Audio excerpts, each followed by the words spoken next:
Sumainyo ang Panginoon. At sumaiyo rin. Ang mabuting balita ng Panginoon ayon kay San Marcos. Papuri sa iyo, Panginoon. Ito ang mabuting balita tungkol kay Hesukristo na anak ng Diyos. Nagsimula ito noong matupad ang hula ni Propeta Isaías. Narito ang sugo ko na aking pinadalang mauna sa iyo. Iahanda niya ang iyong daraanan. Ito ang sinabi ng isang sumisigaw sa ilang. Ihanda ninyo ang daraanan ng Panginoon. Tuwirin ninyo ang kanyang mga landas. At dumating nga sa ilang si Juan na nagbibinyag at nangangaral. Sinabi niya sa mga tao, pagsisihan ninyo at talikdan ang inyong mga kasalanan at pabinyag kayo upang kayo'y patawarin ng Diyos. Halos lahat ng taga-Judea at taga-Jerusalem ay pumunta kay Juan upang makinig. Ipinahayag nila ang kanilang mga kasalanan at sila'y bininyagan niya sa ilog Jordan. Hinabing balahibo ng kamelyo ang damit ni Juan at balat ang kanyang pamigkis. Ang kanya namang pagkai, balang at pulot-pukyutan.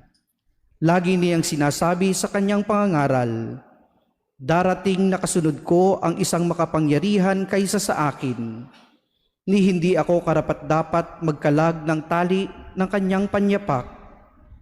Binibinyagan ko kayo sa tubig, ngunit bibinyagan niya kayo sa Espiritu Santo. Mga kapatid, ang mabuting balita ng Panginoon. Pinupuri ka namin, Panginoong Hesukristo.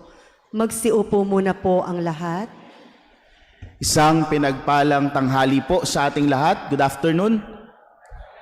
At syempre, pagbati at pagpapala po para sa mga kaisa natin sa ating live streaming sa Facebook page ng atin pong parokya. Ang pagpapala ng Diyos ay sumainyo saan mang dako kayo ng Pilipinas o ng mundo.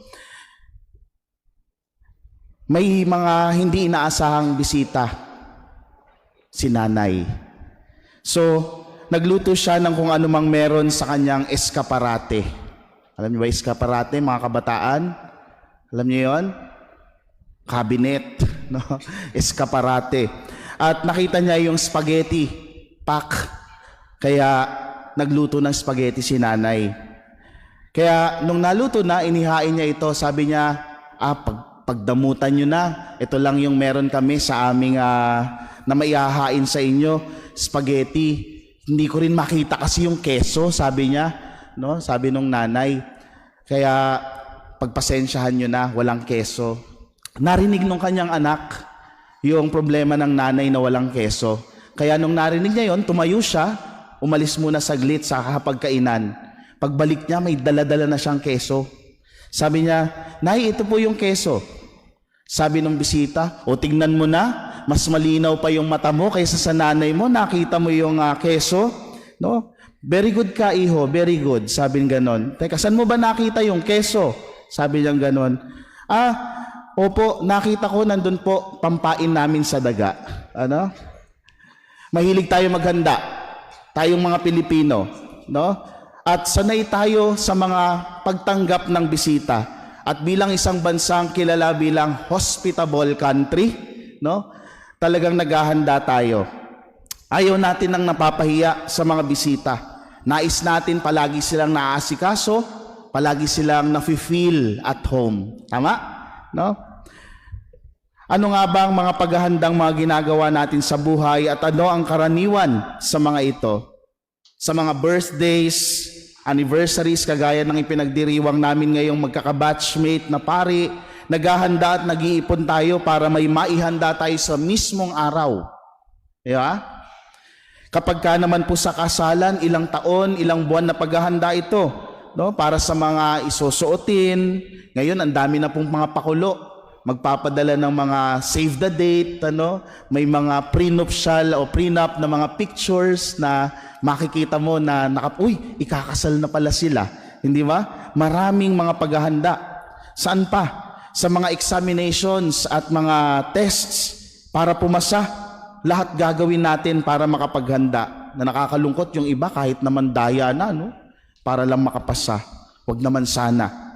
Sa ating mga life and memorial plans, para hindi problema pagdating ng panahon ang ating kamatayan.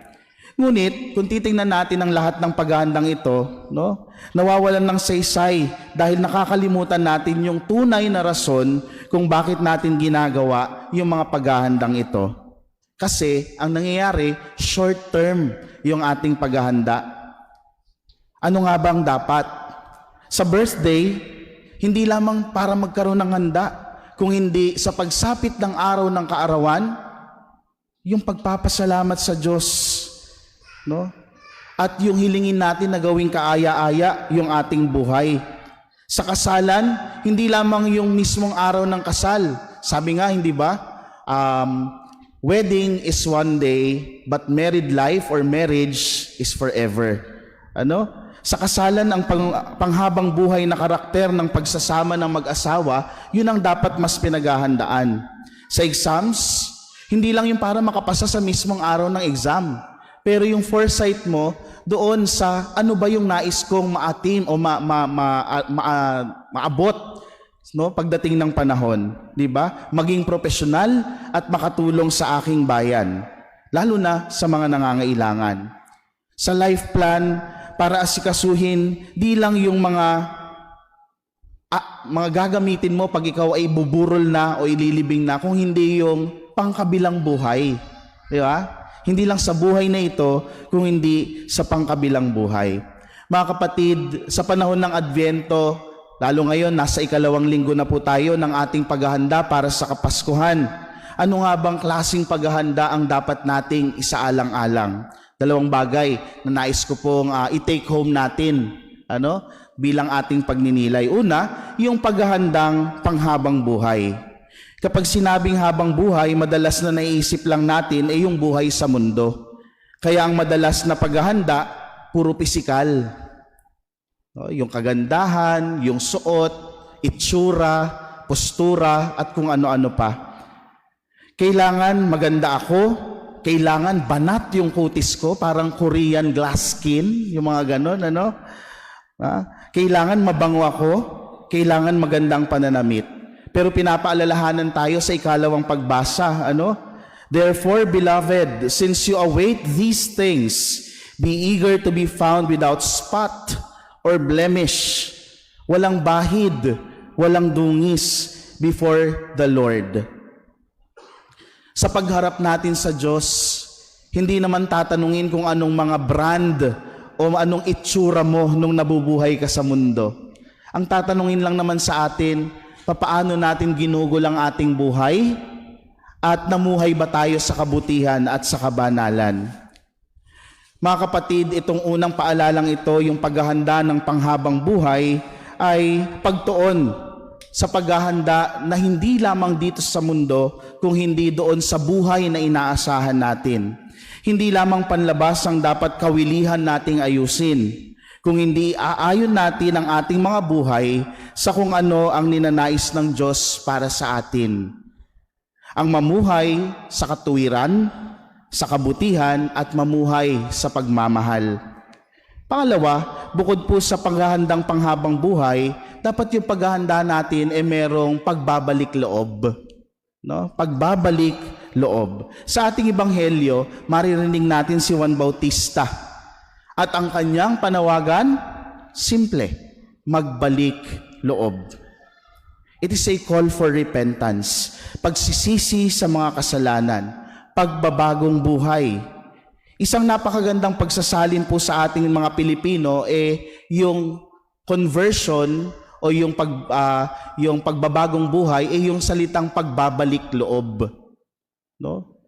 At first, pag narinig natin pagbabalik, magbabagong buhay. Pero ano nga bang meron sa loob? Bakit kailangan nating bumalik sa loob? Ano bang meron sa loob? Sa madaming pagkakataon na binihisan natin ang ating mga sarili, naglagay ng kung ano ang para sa matakpan o ano yung matakpan na pangit sa atin, yung ating mga kahinaan, no? Marami nang lumabas. Sa tuwing tayo ay nagkakasala, lumalabas tayo, lumalayo tayo sa Diyos. Ano nga ba kasi yung nasa loob? Ayon po kay Prophet Jeremiah, no? Sabi niya, "But this is the covenant which I will make with the house of Israel after those days, declares the Lord. I will put my law within him or within them, and on their heart I will write it, and I will be their God, and they shall be my people." Yun pala yung nasa loob. Yun yung nasa loob ng mga puso natin. Kaya kung babalik tayo sa loob at inaanyayahan tayong magbalik loob, babalik tayo kung ano yung tunay na laman ng ating mga puso, kung ano yung ibinigay, inilagay at isinulat ng Diyos sa ating mga puso. Simple lang. Pinapaalala sa bawat isa na tayo ay mga anak ng Diyos. Tayo ay mga minamahal ng Diyos. Ginawang mabuti ng Diyos. Diba? Sabi sa creation, and it was very good. When He created man, it was very good. So ibig sabihin, may kabutihan sa ating kalooban. At kaya rin nating gumawa ng kabutihan. At yan yung madalas nating nalilimutang balikan sa ating mga loob. Ito ang madalas nating nakakalimutan dahil sa patuloy nating pagkakasala, babalikan natin yung loob natin. No? Yung loob natin dahil naroon ang pakikipagtagpo ng Diyos sa atin. Sa dalawang mga paalalang ito ng paghahanda, siguro Father Danichi, no? Paalala rin sa atin bilang mga pari, sa iyo, sa ating mga nagdiriwang ng ika-7 taon natin, na tayo, hindi man tayo maging katulad ni San Juan Bautista na mamuhay ng payak. Talaga namang struggle kahit naman po sino, no? Parang sa mundo natin ngayon, parang ang hirap na sabihin mo, mamumuhay ako ng walang cellphone, mamumuhay ako ng walang ganito, walang ganyan. That you think, and we think, that is helpful, especially in our ministry, ano? Kailangan siya sa ministeryo. Siguro, ang kaya nating sundan kay San Juan Bautista bilang mga pare, ano, ay yung maging paalaala o mga tao na magpapaalala ng paghahanda natin para sa pagdating ng Panginoon. At siguro, no, sa paghahandang yon, bilang mga pare, tayo, Father Danichi, lalo ikaw, ano, ay maging boses ng Diyos para sa tao, lalo na sa bayang ipinagkatiwala ng Diyos sa atin. No? Para sa amin po mga pare, magandang paalala na hindi man namin matularan yung pamamaraan ng buhay ni San Juan Bautista, pero kaya naman sa pamamagitan ng ministeryo at sa grasya ng ordinasyon na ibiniyaya ng Diyos sa amin, yung panawagan ng paghahanda at pagbabalik loob sa Diyos, patuloy naming sabihin, hindi lamang sa salita, kung hindi sa aming mga gawa. Ito yung dalangin po natin sa bawat isa, at in a very special way, hihilingin namin yung mga panalangin ninyo para sa amin po mga pari, kay Father Danichi, sa aming pagdiriwang ng ika-7 taon bilang pari. Pwede na po kami mag-Jolly Kiddie Meal, ano? Jolly Kiddie Party. 7 years old na po kami, ano? But kidding aside, samahan nyo kami sa pananalangin at paalalahanan din ng aming ministeryo bilang mga pari na kami, kagaya ni San Juan Bautista, ay ang boses mula sa ilang na nananawagan ng paghahanda at pagbabalik loob para sa pagdating ni Kristo sa aming buhay. And I will take it from Father Danichi's homily kaninang umaga po kay Father Mark. Ano? Nag-ikutan lang naman kami talaga ng homilist. Ano? Sabi niya kanina sa mga seminarista, yung pagbabagong buhay ay hindi lamang po one time, big time. Ano? It is a constant effort from each one, most especially from each one of us, no, na mga anak ng Diyos, sa pagkilala natin bilang mga anak ng Diyos. Araw-araw yung pagbabago, araw-araw yung panawagan na magbalik loob. Sapagkat kung tayo ay babalik sa ating mga kalooban, no, marirealize natin how God loves us and how we relate with God at kung papaanong ibinigay ng Diyos ang kanyang sarili para sa atin. This is the grace that we would like to ask in this Mass. Ano? Sa panahon ng Adbyento lalo, isaalang-alang natin na sa paghahanda, hindi lamang ang mga panlabas na bagay ang aayusin natin sa pagdating ni Jesus. Gawin ang puso't kalooban na maging sabsaban para kay Jesus na isisilang.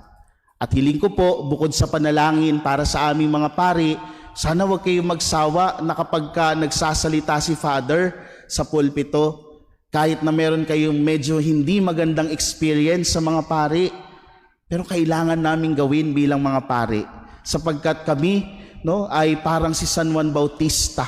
Bagamat hindi man namin makamit o ma-reach yung pamamaraan ng pamumuhay ni San Juan Bautista, but by the grace of ordination ay kailangan naming magsalita para kay Kristo. Kaya mga minamahal kong kapatid, sa pagdiriwang, patuloy natin pong pagdiriwang ng banal na misa, ito yung grasyang hihilingin natin. Sa ating paghahanda ngayon, nawa ay maihanda natin kung ano yung hindi lamang para dito sa lupa, kung hindi sa panghabang buhay, at sa paghahandang ito ay bumalik tayo sa ating mga kalooban. Ano bang meron sa ating kalooban? Ang pag-ibig ng Diyos na kailanman hindi magmamaliw.